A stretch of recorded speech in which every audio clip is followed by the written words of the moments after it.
Welcome to Mr. Hutchings History, where the past comes alive. Let's dive into today's story. Okay, so get this. Today, we are going to be talking about failure, like actual failure, but in a good way. Like how we can learn from setbacks and all that. Right, those moments that maybe didn't go as planned, but still teach us valuable lessons. Exactly. And for today's deep dive, there is no better example than the Albany Movement. Yeah, Albany. Now, some of you might be thinking, wait a minute, didn't we just do a whole thing on the Civil Rights Movement?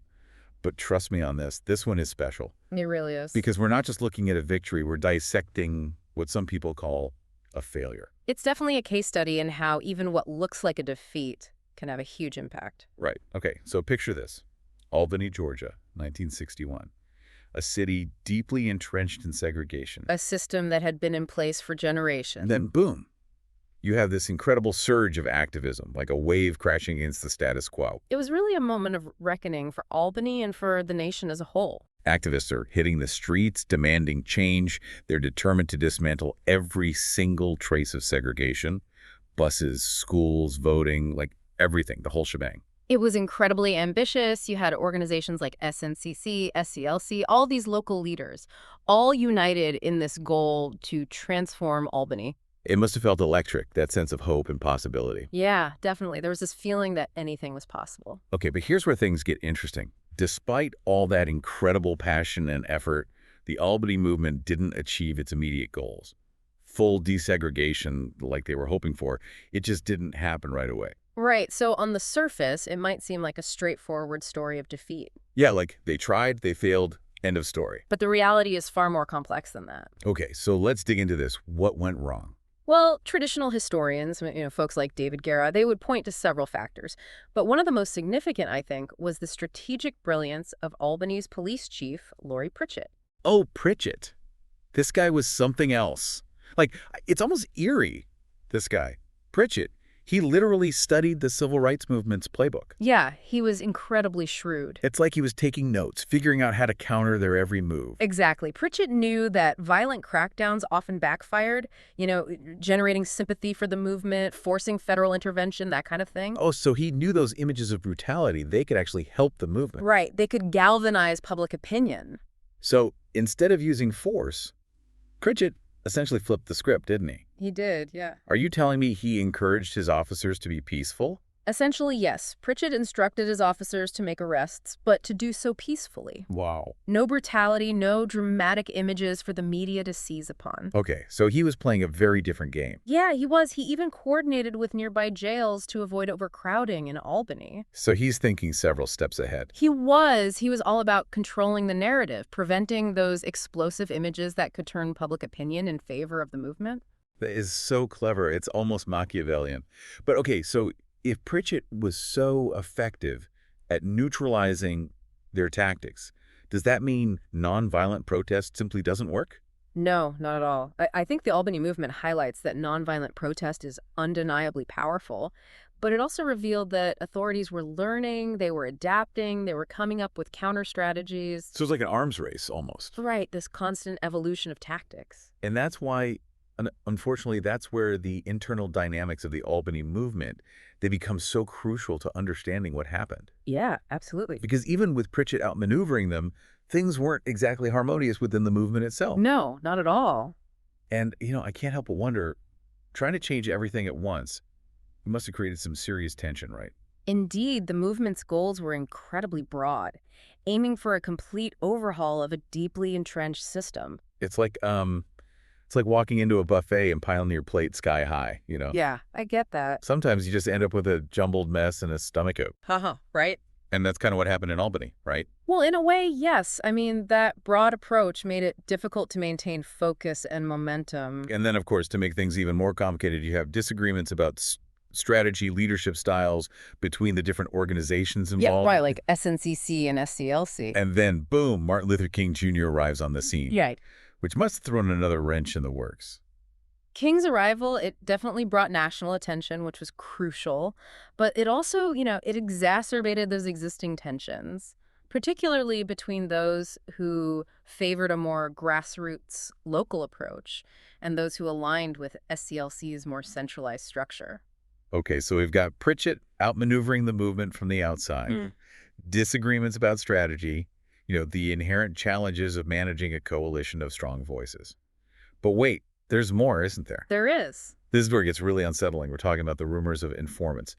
Imagine fighting for your freedom, putting your life on the line, only to discover that someone within your community, someone you trusted, was reporting your every move to the other side. It's a betrayal. It's heartbreaking, really. To think that even in the face of such injustice, there were individuals willing to betray their own community for, I don't know, personal gain, I guess. It's hard to comprehend. It's just that level of mistrust and suspicion, it must have been incredibly damaging. Absolutely. It undermined the movement's sense of unity and made it even harder to operate effectively. Okay, so this is pretty bleak. Yeah. But I have to believe there's more to the story, right? There is. Because despite all these challenges, the Albany Movement, it wasn't just a story of setbacks and betrayal. Right. It was. I mean, it couldn't have been, right? It wasn't. So what happened next? I am ready for a glimmer of hope. Well, as we'll see, even though the Albany Movement didn't achieve its immediate goals, it had a profound impact, both locally and nationally. Okay, now I am really hooked. Tell me more. We will, but first, Oh, come on. we have to take a quick break. All right, fine. But we'll be right back to delve deeper into the legacy of the Albany Movement, so don't go anywhere. We'll be right back. All right, so we're back. And I'm dying to know more about this legacy of the Albany Movement. Like, you're telling me it didn't achieve its immediate goals, but it still had a lasting impact. How does that even work? It's a good question. It really is. And I think it highlights something really important. Sometimes, the most profound impacts, they're not the ones that, grab headlines, Oh, okay. Yeah, the Albany Movement might not have dismantled segregation overnight, but it sparked this, wave of change, and it rippled outward in ways that people didn't really anticipate at the time. Okay, I am intrigued. Lay it on me. So let's start local, Even though segregation, officially remained in place, Right. the movement, it had this profound effect on Albany's Black community. So how did that work? I mean, if the laws didn't change, what did? Well, historians like Charles Payne, they focus on the social history of the movement. And they emphasize this point. They argue that the Albany Movement, even in its, perceived failure, it chipped away at the psychological foundations of segregation. Oh, interesting. It empowered the Black community. It fostered the sense of, collective strength. And it reduced the fear that had been so deeply ingrained for generations. So even though the laws stayed the same, the hearts and minds of the people started to change. Exactly. The movement showed people that they had power, that they could raise their voices and demand change. Right. And that newfound sense of agency, it's not something that can be easily erased, even if, the legal battles take time, That makes a lot of sense. Okay, but what about, the impact on the broader civil rights movement? I mean, didn't Martin Luther King Jr. himself, didn't he call Albany a major defeat? He did. He was deeply critical of the movement's shortcomings in Albany. But here's where it gets interesting. Instead of just dismissing Albany as a failure, King, he used it as a learning opportunity, a chance to reassess strategies and adapt for future campaigns. So he's turning this setback into a stepping stone. Yeah, he is. Okay, so what were some of the key takeaways for him? Well, we talked about, one of the major problems in Albany was the lack of focus. Right. This huge list of goals that they had, which ultimately diluted their efforts. Right. King realized that future campaigns needed to prioritize, they needed to focus on specific, achievable objectives. Okay, so less buffet, more a la carte, like we were talking about. Exactly. The Birmingham Campaign the following year. Yeah. Perfect example. They zeroed in on desegregating downtown businesses and lunch counters. Right. And that focused approach allowed them to really concentrate their resources and generate this powerful momentum. And of course, Birmingham, it became this turning point in the civil rights movement, right? Those images, the police brutality against the peaceful protesters, the children's marches, it really captured the nation's attention. Right. And that brings us to another crucial lesson that King took from Albany. He realized that while nonviolence was a moral imperative, it needed to be paired with a keen understanding of how to leverage media attention. Okay, yeah, because in Albany, Pritchett had successfully kind of diffuse the power of nonviolence by avoiding those dramatic, like headline-grabbing confrontations. Exactly. So it wasn't enough to just be peaceful. Right. They needed to create moments that would actually expose the brutality of segregation to the world. Yeah, King recognized that sometimes you need to, force the issue. Create a situation where the injustice is so blatant, so undeniable, that it can't be ignored. And that's exactly what happened in Birmingham. Fire hoses and police dogs turned against peaceful protesters. It shocked the conscience of the nation. It did. Powerful reminder that strategy matters. It does. And that even in a nonviolent movement, you need to be willing to orchestrate those moments of confrontation to really expose the truth of what's happening. Absolutely. And there's one more crucial lesson from Albany that I think is worth highlighting. Okay, Shmi. The power of economic pressure, particularly through boycotts. Right. In Albany, boycotts targeting white-owned businesses. That was one of the most effective tactics they had, wasn't it? It was, yeah. Boycotts allowed the Black community to exert economic leverage. Right. To hit those in power where it hurt, their wallets. It forced those businesses to really reckon with the cost of segregation and often push them to become advocates for change themselves. So it's about understanding that economic power can be a powerful tool for social change.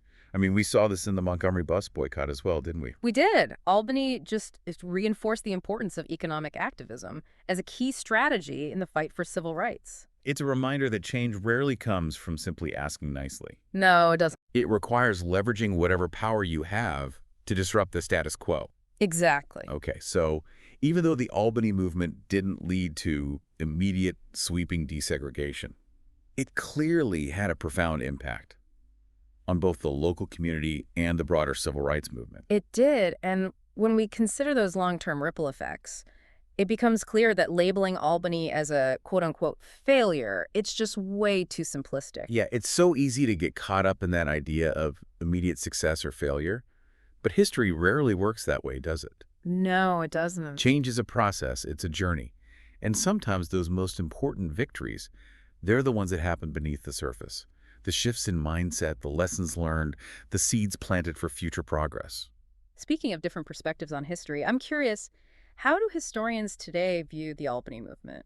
I imagine there are different schools of thought on this. Yeah, you're right. It's crucial to remember that when we study history, we're not just looking at a set of fixed facts. Right. We're engaging with interpretations, different lenses through which to view the past. I like that, different lenses. And the Albany movement is a great example of how those different lenses can lead to very different conclusions. Okay, so let's break down these different historical lenses a little bit. Okay. What are some of the main schools of thought when it comes to the Albany movement? Well, as we've mentioned, the traditionalist view, often associated with historians like David Garrow, Right. they focus on concrete achievements, legislative changes, legal victories, that kind of thing. Makes sense. And from that perspective, Albany might be seen as a tactical failure. Okay, but you're saying there are other ways to look at it. Definitely, yeah. You have the continuity school represented by historians like Adam Fairclough. Okay. And they argue that we need to see Albany as part of a larger ongoing process of struggle. Oh, interesting. It wasn't a standalone event. It was a chapter in a much longer story. So not a failure, but a building block in the long arc of the fight for civil rights. Exactly. They highlight the evolution of tactics, Wow. the growing sophistication of the movement, and the way Albany served as a testing ground for strategies that would prove effective in later campaigns. Like what? Give me an example. Well, for example, the concept of jail, not bail, where activists chose to overcrowd jails rather than pay bail. Yeah, jail, not bail. That gained momentum in Albany. Powerful way to disrupt the system and, draw attention to the injustice of mass arrests. Exactly. Okay, so we've got traditionalists and the continuity school. Right. What other lenses are there? Well, you have social historians like Charles Payne, Right. who, as we've discussed, they focus on the grassroots level, the impact on local communities. Right. They see Albany as a testament to the power of ordinary people to challenge the status quo, even when facing overwhelming odds. So it's not just about laws and policies, but about the transformation that happens within a community when people come together and demand change. Precisely. Okay, so that's 3. Right. There's got to be at least one more, right? There is, finally you have the radical school. Okay. And they might examine Albany through the lens of internal power dynamics and leadership styles within the movement. Oh, interesting. Historians like Claiborne Carson, for example, They might highlight the tensions between SNCC's grassroots focus and SCLC's more top-down approach. So they're looking at the internal struggles, the debates about strategy, the complexities of navigating all these different visions within a social movement. Exactly. They might argue that Albany exposed the need for greater local autonomy and decision-making power within the movement. Wow. So 4 distinct schools of thought, each offering this unique and valuable perspective on the Albany movement. It's a great reminder that history isn't just a set of fixed facts. It's this ongoing conversation. It is. This constant process of interpretation and reinterpretation. Exactly. And the Albany movement, with all its complexities, its triumphs, and its setbacks, it provides a perfect example of how history can be a source of both inspiration and critical reflection. I love that. So we've gone from seeing Albany as a simple, quote-unquote failure to understanding it as this complex and multifaceted event with this far-reaching legacy. Right. But I can't help but wonder, what does all of this mean for us today? Like, what can we, the everyday folks living in the 21st century, what can we learn from the Albany movement? That's a fantastic question, and one I think we should explore further. All right, so we're back, and I'm thinking about how we can connect all this history to our lives today. We've spent this whole deep dive unpacking the Albany movement, its complexities, its perceived failures, its enduring legacy. But how do we, bridge that gap? What can we learn from this, often overlooked chapter in the civil rights movement? Well, it's amazing how relevant the lessons from Albany still are, even in our modern world. And one of the most striking takeaways, as we've talked about, is the importance of setting those focused goals. Right. The whole buffet versus a la carte thing. I love that analogy. It's just so relatable. It is, isn't it? It's so easy to get overwhelmed when you're tackling a huge problem. Oh, yeah. Whether it's like a social issue or a work project or even just trying to Organize your life. Absolutely. It's tempting to try to change everything all at once. But, as the Albany movement showed us, that approach can actually backfire. It can hinder progress. Right. It's much more effective to identify specific, achievable objectives and really concentrate your energy there. Okay, so instead of saying, I want to solve world hunger, which is a great goal, but, so broad, maybe I start with, I'm going to volunteer at a local food bank once a week. Exactly. Break down those big, lofty aspirations into smaller, more actionable steps. Right, make it less daunting and less you see your progress, which can be incredibly motivating. Totally. This applies to so many things. Think about work projects. Yeah. Instead of saying, I'm going to revolutionize the way we do business, maybe start with, identifying one specific process that could be improved, and then just laser focus on making that one change happen. Exactly, and those small, focused changes can often have this ripple effect and lead to bigger systemic transformations over time. Love it. Okay, so focus goals, check. What else can we learn from those folks in Albany?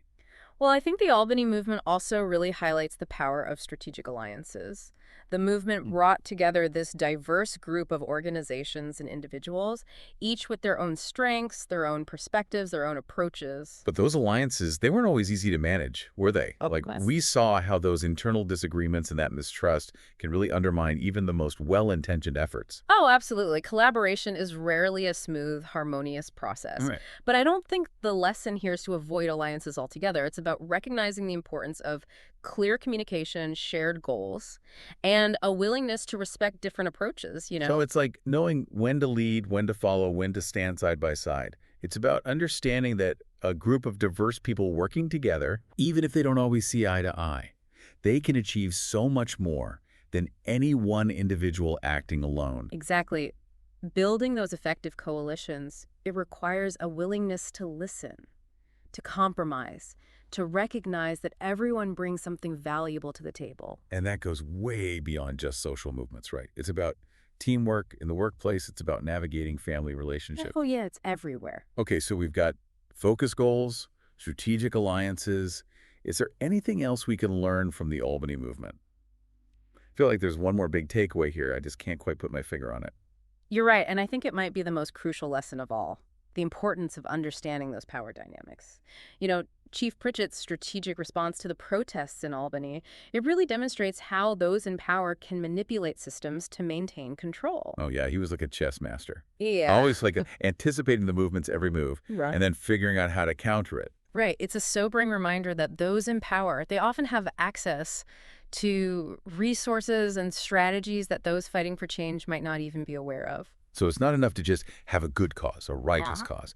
You got to be aware of how power operates, how it flows. Yeah. You've got to anticipate those potential obstacles and be willing to adapt, to shift your tactics. Exactly. And the Albany Movement really shows us that progress. It's Right. rarely this linear straight line. There will be setbacks, there will be challenges, there will be moments where you question everything. Yeah. But it also, it underscores the power of resilience, the power of adaptability, and the importance of learning from our mistakes. So even in the face of what might feel like failure, like a crushing defeat, Yeah. there's always something to be gained. There's some wisdom to be extracted, some inspiration to keep pushing forward. Exactly. The Albany Movement, even though it wasn't an immediate, smashing success, it had this profound impact on the civil rights movement. Yeah. And it offers this timeless set of lessons for anyone who wants to make a difference in the world. I think that's a great way to put it. Wow. This deep dive, it's been quite a journey. It has. From the streets of Albany, Georgia, to the complexities of social movements, to this, very personal question of how we can create change in our own lives. I think we've covered a lot of ground today. We have. It's been a pleasure. It's a testament to the power of history, to inform our present and inspire our future. Absolutely. And with that in mind, we want to leave you with one final thought. What if we all took those lessons we've been talking about today? The focused goals, the strategic alliances, that whole understanding of power dynamics thing. And what if we applied them to the challenges that we're facing in our own lives, in our communities, in our world? Imagine the impact we could create if we approached our work, our relationships, our efforts to make the world a better place with that same spirit of strategic thinking, collaboration, and resilience that we saw in the Albany Movement. Wow, what an inspiring thought to end on. Thank you so much for joining us on this deep dive. We hope you'll continue to explore, to learn, and to find ways to make your own mark on the world. It's been a pleasure. Thanks for listening to Mr. Hutchings History. Keep exploring, and we'll see you next time.